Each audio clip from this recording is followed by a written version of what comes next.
दोस्तों स्वागत है आप सभी का बिहार समाचार में। दोस्तों चलिए बिहार के तमाम 15 बड़ी खबरों के बारे में इस वीडियो में जानते हैं। तो फटाफट से आप सभी कमेंट बॉक्स में जरूर बताएं कि आप बिहार के किस जिले में रहते हैं। साथ ही अपनी तरफ से आप इस वीडियो को एक प्यारा लाइक जरूर कर दें। साथ ही आपके मन में अगर कोई भी सवाल हो तो आप हमें नीचे कमेंट बॉक्स में जरूर पूछें। आज की सबसे बड़ी खबर, बिहार में अनलॉक 6, सीएम ने जारी की नई गाइडलाइन, खुलेंगे सभी school college, shopping mall, park और धार्मिक स्थल। जी हां, बिहार में कोरोना वायरस के कम मामले को देखते हुए नीतीश सरकार ने आज से राज्य में अनलॉक 6 की घोषणा कर दी है। इसमें लोगों को और रियायतें दी गई है। सीएम ने क्राइसिस मैनेजमेंट ग्रुप की बैठक के बाद शॉपिंग मॉल, सभी दुकानें, धार्मिक स्थल और पार्क खोलने का फैसला लिया है। इसके अलावा अब राज्य में सभी तरह के सामाजिक, राजनीतिक, सांस्कृतिक एवं धार्मिक आयोजन किए जा सकेंगे। अब 1 से 12वीं तक की क्लास भी पहले की तरह खुल सकेगी। वहीं 50% क्षमता के साथ सिनेमा हॉल, क्लब, रेस्टोरेंट को भी खोलने की इजाजत दे दी गई है। कोविड की स्थिति की समीक्षा की गई। कोरोना संक्रमण की स्थिति में सुधार को देखते हुए सभी दुकानें, प्रतिष्ठान, शॉपिंग मॉल, पार्क, उद्यान एवं धार्मिक स्थल सामान्य रूप से खुल सकेंगे। आपको बता दें कि बिहार में अब पहले से 12वीं तक के बच्चों के लिए स्कूल खुल सकेंगे। वहीं सभी शिक्षण और कोचिंग संस्थान, कॉलेजों को भी खोला जा सकेगा। सीएम ने कहा सभी विश्वविद्यालय, कॉलेज, तकनीकी शिक्षण संस्थान तथा विद्यालय के साथ साथ कोचिंग संस्थान भी सामान्य रूप से खुलेंगे। राज्य के विश्वविद्यालयों, कॉलेज, विद्यालयों द्वारा परीक्षा आयोजित की जा सकेगी। बड़ी खबर, कोविड के नाम पर दोगुना भाड़ा वसूले तो रद्द होगा बस का परमिट, परिवहन मंत्री शीला कुमारी ने दिया आदेश। जी हां, कोविड के नाम पर सार्वजनिक परिवहन के वाहनों में दोगुना भाड़ा वसूली करने वाले बस संचालकों पर कार्रवाई की जाएगी। कार्रवाई के तहत उनसे जुर्माना लिया जाएगा तथा वाहनों को जब्त एवं परमिट भी रद्द किया जाएगा। इस संबंध में परिवहन सचिव संजय कुमार अग्रवाल ने सभी जिला परिवहन पदाधिकारी एवं मोटरयान निरीक्षक को भी निर्देश दिया है। परिवहन मंत्री शीला कुमारी के अनुसार बसों में निर्धारित दर से अधिक भाड़ा वसूली को लेकर कई जिलों से शिकायत मिल रही थी। बताया जा रहा है कि जब 50% क्षमता के साथ बसें चल रही थी तब भी दोगुना भाड़ा लिया जा रहा था। अब जबकि पूर्ण क्षमता के साथ बसों का परिचालन किया जा रहा है फिर भी दोगुना भाड़ा लिया जा रहा है। बस चालकों द्वारा मनमाना भाड़ा वसूल किए जाने से यात्रियों को कठिनाई का सामना करना पड़ रहा है। साथ ही यह विभागीय निर्देश की अवहेलना है। बस संचालकों द्वारा दोगुना भाड़ा लिया जाना गैर कानूनी है। इसके अलावा उन्होंने कहा कि इस पर कार्रवाई के लिए सभी जिलों में विशेष जांच अभियान चलाने का निर्देश दिया गया है। बड़ी खबर, बिहार में स्वास्थ्य विभाग के साथ इन पदों पर निकलेगी बम्पर वैकेंसी। जी हां, बड़ी खबर पटना से सामने आ रही है। मुख्य सचिवालय में चल रही नीतीश कैबिनेट की अहम बैठक खत्म हो गई है। बैठक में 14 एजेंडों पर मुहर लगी है। इस बैठक में कई महत्वपूर्ण फैसले लिए गए हैं। स्वास्थ्य विभाग में विभिन्न पदों पर बहाली की स्वीकृति दी गई है। सरकार ने स्वास्थ्य विभाग में विभिन्न कोटि के 194 अभियंताओं की बहाली के लिए पद के सृजन की स्वीकृति दे दी है। इसमें 2 अधीक्षण अभियंता, 19 कार्यपालक अभियंता, 74 सहायक अभियंता और 99 कनीय अभियंता के नए पदों पर बहाली की जाएगी। इसके अलावा निगम के अधीन 31 अनुपयोगी पदों को प्रत्यारोपित करते हुए विभिन्न स्तर के 70 नए संविदागत पदों को सृजित करने का भी फैसला लिया गया है। अगली बड़ी खबर, राजगीर गर्म कुंड में स्नान के लिए कोरोना जांच जरूरी, नहाने से पहले कराना होगा एंटीजन टेस्ट। अगर 72 घंटे के अंदर की RT-PCR जांच की नेगेटिव रिपोर्ट है तो भी नहाने की इजाजत मिलेगी। जी हां, अब राजगीर के गर्म कुंड में नहाने से पहले कोरोना टेस्ट कराना होगा। बिहार सरकार द्वारा जारी इस नई गाइडलाइन में स्पष्ट कहा गया है कि कुंड में नहाने के लिए नेगेटिव रिपोर्ट जरूरी है। लोगों का रैपिड एंटीजन टेस्ट होगा और नेगेटिव रिपोर्ट के बाद ही कुंड में जाने की इजाज़त होगी।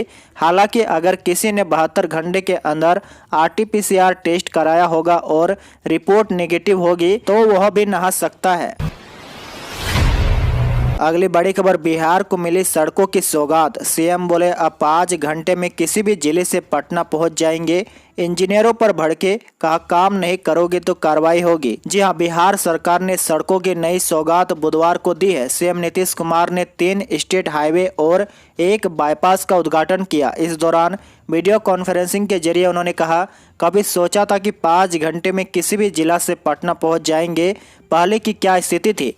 केंद्र की कई योजनाओं को भी ठीक कराया। सीएम इंजीनियर पर भड़क भी गए। उन्होंने कहा काम कीजिए नहीं तो कार्रवाई होगी। मुख्यमंत्री ने कहा कि केंद्र की जो सड़कें खराब थी उसको हम लोगों ने 1000 करोड़ रुपए खर्च कर ठीक कराया है। हम लोगों को लगा कि राशि मिल जाएगी लेकिन नहीं मिली, यह अलग बात है। पथ निर्माण विभाग ने बाईपास निर्माण के लिए 120 स्थानों को चिन्हित किया है। हमने तय किया है कि सड़क पुल का निर्माण करेंगे, साथ साथ उसका मेंटेनेंस भी करेंगे। रख रखाव का काम डिपार्टमेंट करे। हम बार बार कर रहे हैं, खाली ठेकेदारी से काम नहीं चलता है। कर्मी और इंजीनियर की कमी है तो नियुक्ति करेंगे। बड़ी खबर, मैट्रिक और इंटर के स्टूडेंट के लिए बड़ा मौका। बीएसईबी का निर्देश, अब 30 सितंबर तक कर सकते हैं ऑनलाइन एग्जाम, शुल्क भी कर सकते हैं जमा। जी हां, बिहार बोर्ड की मैट्रिक और इंटर वार्षिक परीक्षा 2022 में शामिल होने वाले स्टूडेंट के लिए ऑनलाइन आवेदन व एग्जाम शुल्क की डेट बढ़ा दी गई है।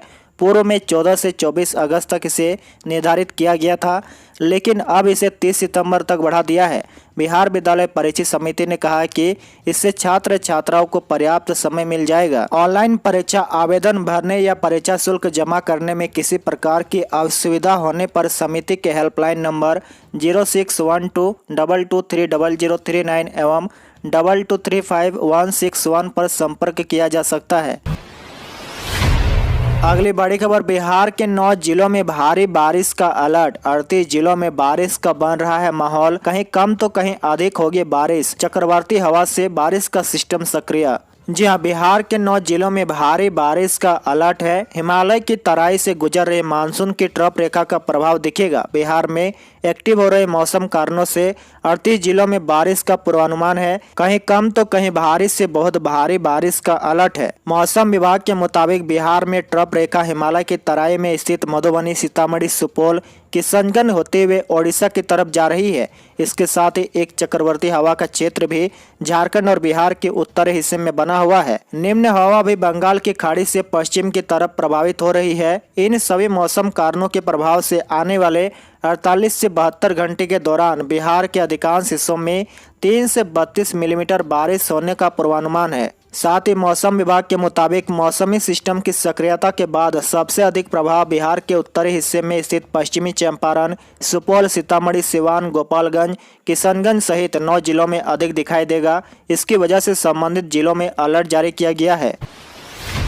बिहार में तीसरी लहर की तैयारी। बच्चों के लिए निको में 10% बेड सुरक्षित। स्वास्थ्य मंत्री बोले विशेष देखभाल के लिए विभाग तैयार। जी हां, कोरोना की संभावित तीसरी लहर को लेकर बच्चों के लिए विशेष नवजात देखभाल इकाई यानी कि निको में 10% बेड सुरक्षित किया गया है। स्वास्थ्य मंत्री मंगल पांडे ने बुधवार को बताया कि तीसरी लहर यदि आए तो बच्चों को विशेष देखभाल करने में स्वास्थ्य विभाग पूरी तरह तैयार है। राज्य के 35 जिलों और 8 मेडिकल कॉलेज में संचालित निको में 10% बेड कोरोना संक्रमित बच्चों की देखभाल के लिए सुरक्षित किए गए हैं। साथ ही सभी बेड पर ऑक्सीजन की उपलब्धता सुनिश्चित की गई है।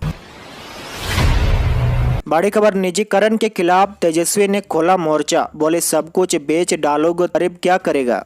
जी हां, मोदी सरकार ने निजीकरण को लेकर बड़े फैसले की तरफ कदम आगे बढ़ाए हैं। अब इसका विरोध शुरू हो गया है। कांग्रेस पहले से ही निजीकरण के खिलाफ मोर्चा खोलकर बैठी थी। अब बिहार में मुख्य विपक्षी दल आरजेडी ने भी निजीकरण के खिलाफ मोर्चा खोल दिया है। नेता प्रतिपक्ष तेजस्वी यादव ने कहा कि आर्थिक फायदे के लिए अगर निजीकरण को इतना बढ़ाया जाएगा तो देश में कमजोर वर्गों के हितों की रक्षा करना मुश्किल हो जाएगा। शिक्षा, स्वास्थ्य, परिवहन, नौकरी सब कुछ कमजोर वर्गों की पहुंच से बाहर हो जाएगा। केंद्र में बैठे निम्न हकीमों ने अच्छी खासी दौड़ रही अर्थव्यवस्था को इतना बीमार कर दिया है कि अब इसका रेंगना भी दुबर हो गया है। अब इसे जिंदा रखने के लिए इसी के अंग काट काट कर देश की संपत्ति ये झोला चाप निजी हाथों में बेच रहे हैं। आंगन बेचकर किसी तरह घर चलाना कौन सी काबिलियत है। तेजस्वी का यह हमला बताता है कि आने वाले दिनों में निजीकरण के खिलाफ हो आरजेडी किसी तरह से मुखर होने वाली है। बड़ी खबर, खुली जेब से प्रचार नहीं कर पाएंगे मुखिया सरपंच के प्रत्याशी। पंचायत इलेक्शन को लेकर इसी का निर्देश जारी। जी हां, मुखिया, सरपंच व पंचायत समिति के सदस्य पदों के प्रत्याशी को 2 पहिया वाहन अथवा 1 हल्का मोटर वाहन तथा जिला परिषद सदस्य पद के अभ्यर्थियों को अधिकतम 4 2 पहिया वाहन अथवा 2 हल्के मोटर वाहन या 2 पहिया वाहन तथा 1 हल्का मोटर वाहन का प्रयोग करने की अनुमति दे दी गई है। उम्मीदवार आयोग द्वारा निर्धारित गाड़ियों के अतिरिक्त रिक्शा, बैलगाड़ी, घोड़ा गाड़ी इत्यादि से भी प्रचार करना चाहते हैं तो इसकी अनुमति दी जा सकती है, लेकिन इस पर आने वाला खर्च भी चुनावी खर्च में जोड़ा जाएगा। साथ ही वाहनों की यह अनुमान्यता मात्र चुनाव प्रचार कार्य के लिए है, जो मतदान के समय की समाप्ति के 48 घंटे पूर्व तक ही किया जा सकता है। अगली बड़ी खबर, बिहार में पंचायत चुनाव को लेकर एक्शन में पुलिस, यूपी बॉर्डर पर अलर्ट, फरार अपराधियों पर शिकंजा कसने की तैयारी। जी हां, राज्य में शांतिपूर्ण मतदान संपन्न कराने के लिए बिहार पुलिस ने सीमावर्ती उत्तर प्रदेश की सीमा पर अभी से चौकसी बढ़ा दी है। पुलिस की ओर से बॉर्डर इलाके में अस्थायी चेकपोस्ट बनाए जाने की बात कही जा रही है। जानकारी के अनुसार बिहार के गोपालगंज जिले के सीमावर्ती सभी थानों को अलर्ट करते हुए यूपी से आने वाले सभी लोगों की जांच करने का निर्देश जारी किया गया है। बताया जा रहा है कि कुचायकोट, विशंबरपुर, गोपालपुर, कटैया, भोरे, विजयपुर तथा हथवा थाने की पुलिस को संदिग्ध पर नजर रखने और यूपी बिहार में फरार घोषित हुए अपराधियों पर शिकंजा कसने को कहा गया है। बड़ी खबर, एक अंक में आए कोरोना के नए मामले, बिहार के 6 जिलों में मिले कोरोना के 9 नए मरीज। राज्य में कोरोना संक्रमित की संख्या में निरंतर गिरावट होकर अब 1 अंकों पर सिमट गई है। बिहार में मंगलवार को कुल 9 नए संक्रमित पाए गए। सिर्फ 6 जिलों में कोरोना संक्रमित पाए गए, जबकि 32 जिलों में एक भी संक्रमित नहीं पाए गए। जिन जिलों में कोरोना के नए संक्रमित पाए गए हैं उसमें सर्वाधिक 3 संक्रमित पटना जिला में पाए गए हैं। इसके अलावा रोहतास जिला में 2, दरभंगा, जमुई, मुजफ्फरपुर और समस्तीपुर जिला में 1-1 संक्रमित पाए गए हैं। साथ ही राज्य में कोरोना के अभी 101 एक्टिव केस मिले हैं।